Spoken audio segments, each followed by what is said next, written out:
Rodolphe, ta société Aristide a pris un fort tournant technologique. Peux-tu nous expliquer cette transition du papier à la retail tech ?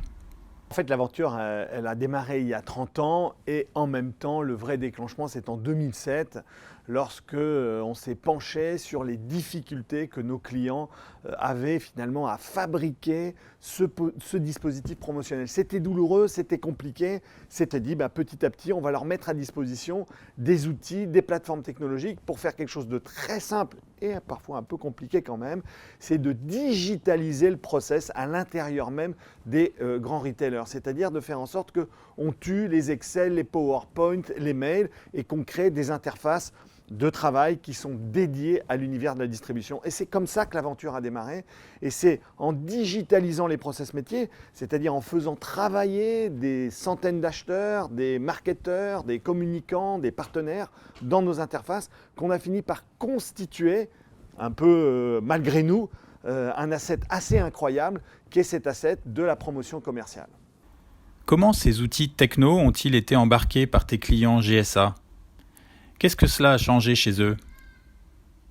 C'est vrai que pour un client, la mise en œuvre de ce dispositif technologique, c'est vraiment une révolution, une réorganisation. Il a fallu d'abord accompagner des équipes parce que on va modifier la manière de travailler. Puis, on a mis en place chez nous une équipe que l'on appelle l'équipe du change. C'est 5 personnes qui sont dédiées à comprendre comment fonctionnent les organisations actuelles, à accompagner la mise en place et surtout à suivre l'évolution organisationnelle des retailers et à continuer à distiller la bonne parole pour que cet asset absolument indispensable qu'est l'asset de la data promotionnelle, elle soit toujours aussi efficace du début du projet jusqu'à la fin. Rodolphe, en quoi mettre la data au cœur du système est-il vraiment crucial ? Alors aujourd'hui, piloter cette data commerciale de manière agile et efficace est absolument stratégique. Pour une raison très très simple, c'est que pendant des années, cette data commerciale, elle était localisée, logée dans un seul et unique média, qui est ce fameux média papier, le catalogue qui est distribué dans les boîtes à lettres. Aujourd'hui, cette data, bien sûr, elle est multidiffusée, multi-support sur l'ensemble des canaux, et donc ça devient tout à fait stratégique déjà de s'assurer qu'on ait un bout en bout, une continuité, une intégrité de son information commerciale. On va maintenant rentrer dans une dimension où on va croiser cette data commerciale avec l'ensemble des dispositifs de ciblage et de marketing digitaux qui sont à notre disposition. C'est-à-dire qu'on va, chaque semaine, un retailer va mettre à disposition 800, 500, 1000 offres extrêmement bien qualifiées et qui vont être analysées par des algorithmes de ciblage qui, eux, vont en sélectionner les 3, 4 ou 5 qui vont être à destination de soit un profil de consommateur ou carrément une cible bien identifiée et même peut-être un seul et unique foyer. Donc c'est pour ça que la data commerciale, ça devient un enjeu absolument crucial dans les entreprises du retail d'aujourd'hui. Penses-tu que la promotion digitale puisse égaler la puissance commerciale du catalogue papier ?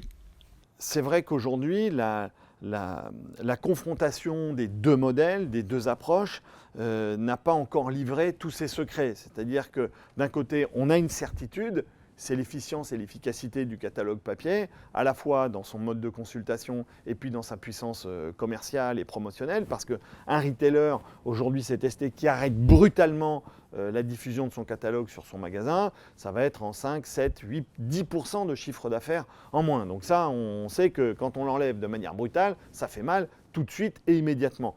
En revanche, la compensation dans l'environnement digital, aujourd'hui, c'est encore des dispositifs qui restent à démontrer, qui sont en pleine puissance et qui vont sans doute nous obliger à avoir un pilotage de cette data commerciale de manière tout à fait disruptée et tout à fait différente de ce qu'on avait l'habitude de faire.